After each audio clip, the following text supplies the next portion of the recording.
Hello friends, welcome to our channel to box office. কথা বলবো মির্জা এই মুভির 37 দিনের কালেকশন নিয়ে।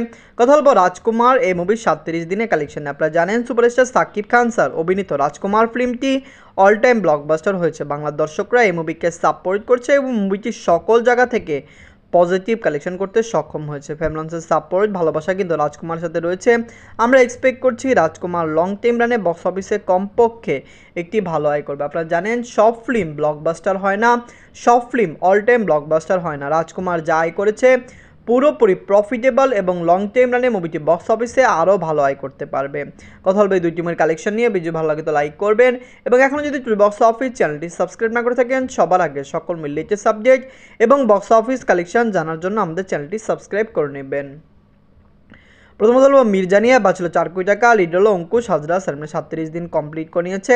অঙ্কুশ হাজরা স্যার অভিনীত মির্জা ফিল্মটি বক্স অফিসে পুরোপুরি ব্লকবাস্টার হয়েছে। বাংলা দর্শকরা এই মুভিকে সাপোর্ট করছে। মির্জা এসেছে, লং টাইম রান করেছে, দর্শকদের সাপোর্টে মুভিটি ভালো আয় করেছে। আপনারা জানেন মির্জার পরে মির্জা 2 আসবে। আমরা আশা করছি মির্জা 2 বক্স অফিসে ব্লকবাস্টার হয়ে যাবে। নিজের 37 দিনে ওয়েস্ট বেঙ্গল থেকে আয় করেছে 4 লক্ষ রুপি। টোটাল কালেকশন হলো 4,78,00,000 রুপি। আপনারা যদি এখনও মির্জা না থাকেন দেখবেন অঙ্কুশ হাজরা স্যার খুবই হার্ডওয়ার্কিং, খুবই কাজ করেন।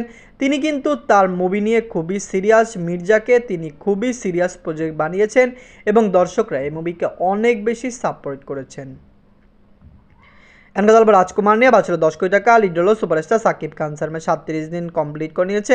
সুপারস্টার সাকিব খান স্যার অভিনীত রাজকুমার ফিল্মটি একটি অল টাইম ব্লকবাস্টার ফিল্ম। বাংলার দর্শকরা এই মুভিকে সাপোর্ট করেছে। আপনারা জানেন ভিডিওর শুরুতে আমি বলেছি সকল ফিল্ম অল টাইম ব্লকবাস্টার হয় না, সকল ফিল্ম ব্লকবাস্টার হয় না। রাজকুমার এসেছে, মুভিটি বক্স অফিসে যে প্রফিটেবল কালেকশন করেছে, একটি বিগ বাজেট 10 কোটি টাকা বাজেট নিয়ে মুভি যে বাজেটটি রিকভার করতে পেরেছে এটি কিন্তু শতভাগ। কারণ আপনারা জানেন যদি কোনো ফিল্ম বাজেট রিকভার করতে পারে এর চেয়ে বড় সাকসেসফুল আর কিছুই হয় না। যেখানে রাজকুমার বাজেট রিকভার করেছে রিলিজ হওয়ার আগে এবং এখন মুভি যা আকারে আয় করছে পুরোটাই প্রফিট। যাই হোক, নিজেদের 37 দিনে বাংলাদেশ থেকে আয় করেছে 12 লক্ষ টাকা। ইউএসএ কানাডা মার্কেট থেকে আয় করেছে 3 লক্ষ টাকা।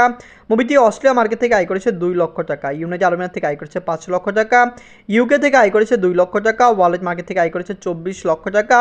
টোটাল কালেকশন হলো 31,74,00,000 টাকা। আপনারা যদি এখনও রাজকুমার না থাকেন দেখবেন রাজকুমার অনেক জায়গায় না চললেও মুভিটি যেই সব সিনেমা হলে চলছে 3টি 4টি 2টি শোতে চলছে, যাতে একটি অসাধারণ ব্যাপার। কারণ সেই সব সিনেমা হল থেকে মুভির কালেকশন অসাধারণ ভালো আসছে। আমরা এক্সপেক্ট করছি লং টাইম রানে রাজকুমার ভালো আয় করবে এবং বাংলাদেশের প্রথম ফিল্ম হবে যেটি 50 কোটি প্লাস বিজনেস করবে।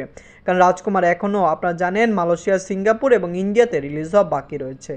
ধন্যবাদ।